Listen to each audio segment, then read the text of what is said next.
ಅರ್ಥಾತ್ ಬೇರೆ ಎಲ್ಲ ವೃತ್ತಗಳನ್ನು ಮಾಡಿ ಮುಗಿಸಿ ಕೊನೆಗೆ ಮಾಡುವಂತಹ ವೃತ್ತ ಇದು. ಮೊದಲೇ ಯಾಕಂದರೆ ಇದು ವಿಷ್ಣು ಸರ್ವೋತ್ತಮತ್ವವನ್ನು ವಿಶೇಷವಾಗಿ ತಿಳಿಸಿಕೊಡ್ತಕ್ಕಂತಹ ವೃತ್ತ. ಭಗವಂತನೇ ಇಲ್ಲಿ ಪಂಚ ತಿಥಿಗಳಿಂದ ತಾನು ಅದರಲ್ಲಿ ವಿಶೇಷವಾಗಿ ನಿಯಾಮಕನಾಗಿದ್ದಾನೆ. ಅದರಲ್ಲಿ ಶ್ರವಣ ನಕ್ಷತ್ರಕ್ಕೆ ದೇವರದೇ ನಕ್ಷತ್ರ ಶ್ರವಣ ನಕ್ಷತ್ರ. ಹಾಗಾಗಿ ಶ್ರವಣ ನಕ್ಷತ್ರ ಅಂದರೆ ಅದು ವಿಶಿಷ್ಟವಾಗಿ ವಿಷ್ಣು ದೇವತಾಕವಾದ ನಕ್ಷತ್ರ. ಏಕಾದಶಿಯ ಮಾರನೇ ದಿವಸ ಶ್ರವಣ ನಕ್ಷತ್ರ ಬಂತು ಅಂದರೆ ಅದನ್ನು ಶ್ರವಣೋಪವಾಸ ಪ್ರತ್ಯೇಕವಾಗಿ ಉಪವಾಸವನ್ನು ನಾವು ಮಾಡ್ತೇವೆ. ಹಾಗಾಗಿ ಶ್ರವಣ ನಕ್ಷತ್ರ, ಆಮೇಲೆ 2 ಏಕಾದಶಿಗಳು ಹಾಗೂ ಪೂರ್ಣಿಮಾ ಮತ್ತು ಅಮಾವಾಸ್ಯೆ, ಈ 5 ವಿಶೇಷವಾಗಿರತಕ್ಕಂತಹ ಭಗವದ್ ರೂಪಗಳು ಅದನ್ನು ಆ ಭಗವಂತನ ಅತ್ಯಂತ ಪ್ರೀತಿಗೋಸ್ಕರವಾಗಿ ಮಾಡುವಂತಹ ವ್ರತ. ಅದನ್ನು ಎಲ್ಲ ಜ್ಞಾನಿಗಳು ಎಲ್ಲ ಮಹಾತ್ಮರು ಮಾಡಿದ್ದಾರೆ ಈ ವ್ರತವನ್ನು. ಬೇರೆ ಅನೇಕ ವ್ರತಗಳಿದೆ.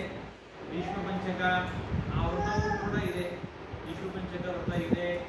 ಆಮೇಲೆ ಇನ್ನು ಬೇರೆ ಬೇರೆ ಬೇರೆ ಕೃತ್ಸ ಅಂತ ಇದೆ, ಚಾಂದ್ರಾಯಣ ಅಂತ ಇದೆ, ಅತಿಕೃತ್ಸ ಅಂತ ಇದೆ, ಬಾಲಚಾಂದ್ರಾಯಣ, ಯತಿಚಾಂದ್ರಾಯಣ, ಬೇರೆ ಬೇರೆ ಅನೇಕ ವ್ರತಗಳೆಲ್ಲ ಇದೆ.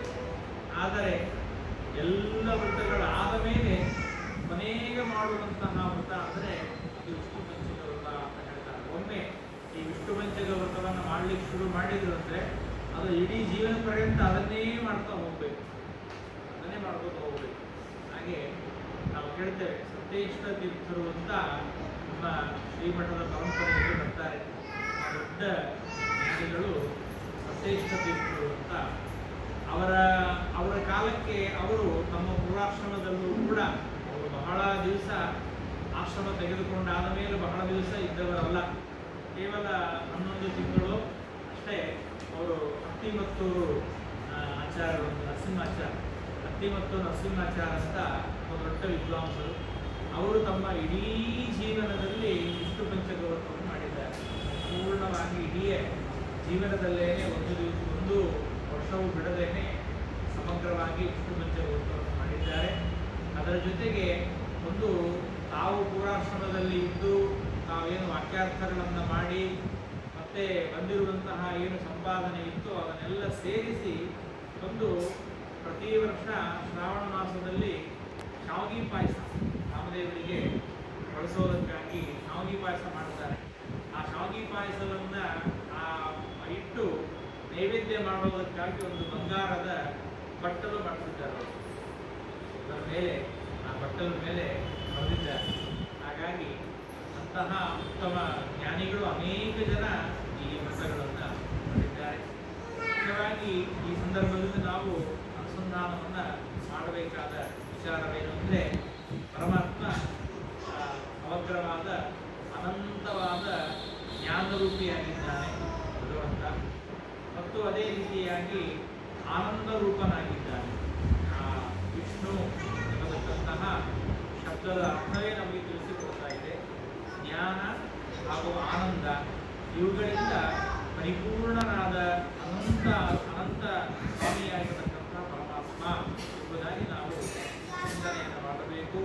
ಅದರಲ್ಲಿ ಅನೇಕ ಪರಮಾತ್ಮನನ್ನು ತಿಳಿಸಿಕೊಡತಕ್ಕಂತಹ ಮಂತ್ರಗಳು ಇಡೀ ಸಮಗ್ರವಾದ ವೇದ, ಅನಂತವಾದ ವೇದ ಮೊಟ್ಟ ಮೊದಲನೇದಾಗಿ ತಿಳಿಸಿಕೊಡುವುದು ಮುಖ್ಯವಾದ ಅರ್ಥ ಏನಂದರೆ ವಿಷ್ಣು ಸರ್ವೋತ್ತಮತ್ವವನ್ನೇ ಮೊದಲು ಪ್ರತಿಪಾದನೆ ಮಾಡುತ್ತೆ. ಬಾಕಿ ಎಲ್ಲ ಅನೇಕ ಮಂತ್ರಗಳಿವೆ.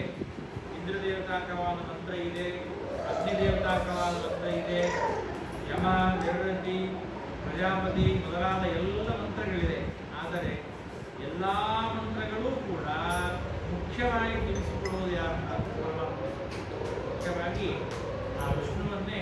ಅದಕ್ಕೆ ನಾನು ಮೊನ್ನೆ ಹೇಳ್ತಾ ಇದ್ದೆ, ಸಮಗ್ರವಾದ ವೇದ ಅದು ಅಗ್ನಿಮೇಳೆ ಪುರೋಹಿತಂ ಅಂತ ಪ್ರಾರಂಭ ಮಾಡಿಕೊಂಡು ಕೊನೆಯ ಅಕ್ಷರದವರೆಗೆ ಎಲ್ಲವೂ ವಿಷ್ಣು ಮತ್ತೆ ಅರ್ಥವನ್ನು, ವಿಷ್ಣು ಶಬ್ದದ ಅರ್ಥ ಏನುಂಟೋ ಅದೇ ಅರ್ಥವನ್ನೇ ತಿಳಿಸಿಕೊಡುತ್ತೆ.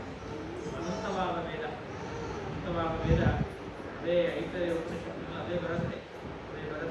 ಹಾಗಾಗಿ ಸರ್ವೇ ವೇದಾಹ, ಎಲ್ಲ ವೇದಗಳು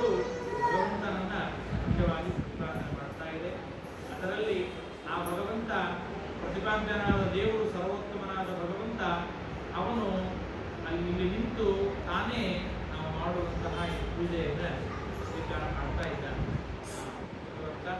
ಹಾಗಾಗಿ ಆ ದೇವರು ತಾನೇನು ಜಗತ್ತಿನ ಸೃಷ್ಟಿಯನ್ನು ಮಾಡುವುದಕ್ಕಾಗಿ ಬ್ರಹ್ಮದೇವರಿಗೆ ಒಪ್ಪಿಸಿದ್ದಾನೆ, ಜಗತ್ತಿನ ಸಂಹಾರ ಮಾಡುವುದಕ್ಕಾಗಿ ರುದ್ರದೇವರಿಗೆ ಒಪ್ಪಿಸಿದ್ದಾನೆ.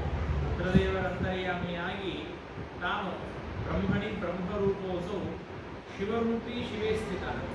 ಬ್ರಹ್ಮದೇವರಲ್ಲಿ ಬ್ರಹ್ಮರೂಪದಿಂದ ಇದ್ದಾನೆ, ಶಿವನಾಗಿ ಶಿವನಲ್ಲಿದ್ದಾನೆ. ಆದರೆ ಆ ಬ್ರಹ್ಮ ವಿಷ್ಣು ಮಹೇಶ್ವರ ಎಂಬ ಏನು 3 ರೂಪಗಳನ್ನು ನಾವು ನೋಡ್ತೇವೆ, ಅದರಲ್ಲಿ ವಿಷ್ಣುವಾಗಿ ಮಾತ್ರ ಪರಮಾತ್ಮ ತಾನೇ ನಿಂತಿದ್ದಾನೆ.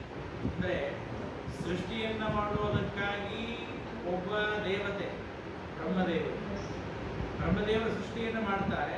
ಅವರ ಅಂತರ್ಯಾಮಿಯಾಗಿ ಬ್ರಹ್ಮರೂಪದಿಂದ ಇದ್ದಾನೆ. ಆ ಬ್ರಹ್ಮರೂಪ ನಿಮಗೆ ಪ್ರತ್ಯೇಕವಾಗಿ ಎಲ್ಲೂ ಕಾಣಿಸೋದಿಲ್ಲ.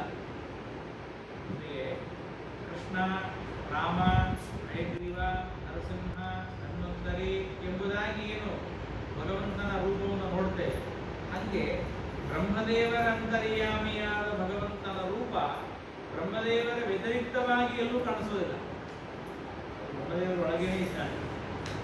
ಯಾಕೆಂದರೆ ನಾನು ಯಾಕೆ ಹೇಳಿದ್ದೀನಿ ಅಂದರೆ, ಆ ದತ್ತಾತ್ರೇಯ ಋಷಿಗಳು, ಅಕ್ಷರ ಋಷಿಗಳು ಪರಮಾತ್ಮನಿಗೆ ನೀನೇ ಮಗನಾಗಿ ಹುಟ್ಟಿ ಬರಬೇಕು, ನಿನ್ನ ಸಮಾನನಾದ ದೇವರು ಹುಟ್ಟಿ ಬರಬೇಕು ಅಂದರು. ದೇವರಿಗೆ ಸಮಾನನಾದವರು ಯಾರಿದ್ದಾರೆ? ದೇವರಿಗೆ ಸಮಾನನಾದವರು ದೇವರೇ. ದೇವರಿಗೆ ಸಮಾನನಾದವರು ದೇವರೇ ಅಂದರೆ ಆಗ ದೇವರೇನು ಮಾಡಿದ? ತನಗೆ ಸಮಾನವಾದ ಇನ್ನೊಂದು ರೂಪ ಯಾವುದು ಅಂದರೆ ಬ್ರಹ್ಮಾಂತರ್ಯಾಮಿಯಾದ ರೂಪ.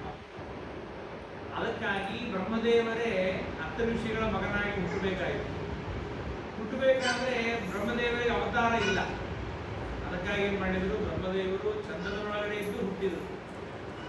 ಚಂದ್ರನೊಳಗಡೆ ಹುಟ್ಟಿ ಚಂದ್ರನಿಂದ ಬ್ರಹ್ಮದೇವರು ಬಂದರು. ಅಂದರೆ ಆ ಸಂಪುಟದಲ್ಲಿ ಒಂದು ಸಂಪುಟ, ಚಂದ್ರ ಒಂದು ಸಂಪುಟ, ಅವನೊಳಗೆ ಬ್ರಹ್ಮದೇವರು, ಅವನೊಳಗೆ ದೇವರು. ಹಾಗಾಗಿ ಬ್ರಹ್ಮದೇವರ ಅಂತರ್ಯಾಮಿಯಾಗಿ ಪರಮಾತ್ಮ ಬಂದ. ಅಲ್ಲಿ ರುದ್ರದೇವರ ಅಂತರ್ಯಾಮಿಯಾಗಿ ಇದ್ದಾನೆ. ಅಲ್ಲಿ ದುರ್ವಾಸರಾಗಿ ಬಂದಿದ್ದಾರೆ ರುದ್ರದೇವರು. ಆದರೆ ರುದ್ರದೇವರ ಅಂತರ್ಯಾಮಿಯಾಗಿ ರುದ್ರನಾಮಕ ರೂಪ. ಆ ರುದ್ರಾಂತರ್ಗತ ರೂಪ, ಬ್ರಹ್ಮಾಂತರ್ಗತ ರೂಪ ಇದು ಪ್ರತ್ಯೇಕವಾಗಿ ನಮಗೆ ಬರಲಿಕ್ಕಾಗೋದಿಲ್ಲ ಅನ್ನೋದಕ್ಕಾಗಿ ರುದ್ರದೇವರ ಸಮೇತವಾಗಿ ಬರಬೇಕಾಯ್ತದೆ. ಅದು ಭಗವಂತ ತನಗೆ ತಾನೇ ಸಮಾನ ಅಂತ ತೋರಿಸೋದಕ್ಕಾಗಿ ಹೇಳ್ತಾ ಇದ್ದಾರೆ. ಆದರೆ ಸೃಷ್ಟಿಯನ್ನು ಮಾಡೋದಕ್ಕೋಸ್ಕರವಾಗಿ ಒಂದು ರೂಪ, ಸಂಹಾರಕ್ಕೋಸ್ಕರವಾಗಿ ಒಂದು ರೂಪ, ಈ ಸ್ಥಿತಿಗೊಳಿಸೋದಕ್ಕಾಗಿ ಪರಮಾತ್ಮ ಒಂದು ರೂಪ ತಗೊಂಡಿದ್ದಾರಲ್ಲ, ಅದು ಸ್ವಯಂ ತಾನೇ ವಿಷ್ಣುವಾಗಿ ನಿಂತಿದ್ದಾರೆ. ಯಾಕೆ ಅಂತಂದರೆ ಸೃಷ್ಟಿ ಅಂತನ್ನೋದು ಪ್ರಾರಂಭ ಯಾಕೆ ಇಲ್ಲಿಂದ ಅಂತ ಕೇಳಿದರೆ ಅದು ಬ್ರಹ್ಮದೇವರಿಂದ ಪ್ರಾರಂಭ ಆಗಿದೆ. ಹಾಗಾಗಿ ಬ್ರಹ್ಮದೇವರಿಂದ ಪ್ರಾರಂಭವಾಗುವಂತಹ ಕ್ರಿಯೆ ಏನಿದೆ ಅದನ್ನು ಬ್ರಹ್ಮದೇವರಿಂದಲೇ ಶುರು ಮಾಡಿಸ್ಬೋದು. ಬ್ರಹ್ಮದೇವರನ್ನು ಸೃಷ್ಟಿ ಮಾಡಿ ನೀನು ಸೃಷ್ಟಿ ಮಾಡಪ್ಪ. ಸಂಹಾರವಾಗುವ ಕ್ರಿಯೆ ಏನಿದೆ ಅದು ಒಂದು ರುದ್ರದೇವರಿಂದ ಪ್ರಾರಂಭ ಆಗುತ್ತೆ. ರುದ್ರದೇವರ ಅಂತರ್ಯಾಮಿಯಾಗಿ ಸಂಕಲ್ಪ ಪರಮಾತ್ಮ ತಾನೇ ಸಂಹಾರ ಮಾಡುವುದು. ಆದರೆ ಸ್ಥಿತಿ ಎನ್ನುವ ಕ್ರಿಯೆ ಏನಿದೆ ಅದು ಲಕ್ಷ್ಮಿಯಿಂದ ಶುರು ಆಗುತ್ತೆ. ಲಕ್ಷ್ಮೀದೇವಿಯಿಂದ ದೇವರು ಸ್ಥಿತಿ ಮಾಡಬಹುದು. ಸ್ಥಿತಿ ಮಾಡೋದೇನಿದೆ ಲಕ್ಷ್ಮೀದೇವಿ ಸಂಹಾರವೂ ಇಲ್ಲ, ಸೃಷ್ಟಿಯೂ ಇಲ್ಲ. ಹಾಗಾದರೆ ಲಕ್ಷ್ಮೀದೇವಿಯನ್ನ ಸ್ಥಿತಿಗೊಳಿಸಬೇಕು ಅಂತಂದರೆ ಆಗ ಲಕ್ಷ್ಮೀದೇವಿಯಿಂದಲೂ ಚಿಕ್ಕವರಾದ ದೇವತೆಗಳನ್ನು ಅಧಿಷ್ಠಾನ ಮಾಡಿಕೊಂಡು ದೇವರು ಸ್ಥಿತಿ ಮಾಡಲಿಕ್ಕೆ ಬರೋದಿಲ್ಲ. ಅದಕ್ಕಾಗಿ ವಿಷ್ಣು ಪ್ರತ್ಯೇಕವಾಗಿ ವಿಷ್ಣು ಪರಮಾತ್ಮ ಪ್ರತ್ಯೇಕವಾಗಿ ತನ್ನ ರೂಪ ಹಾಗೆ ಇಟ್ಕೊಂಡ ಸ್ಥಿತಿಗೋಸ್ಕರ, ಸಂಹಾರ ಆಗುವ ಸ್ಥಿತಿಗೋಸ್ಕರ ಬೇರೆ ದೇವತೆಗಳನ್ನ ವಿಚಾರ ಮಾಡಿದ್ದಾರೆ. ಬಹಳ ಸಮಯ ಆಗುತ್ತೆ.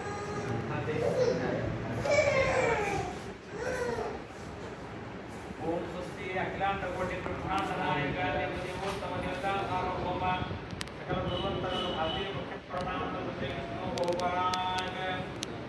ರಾಮಾಯಣ ಪ್ರಿಯ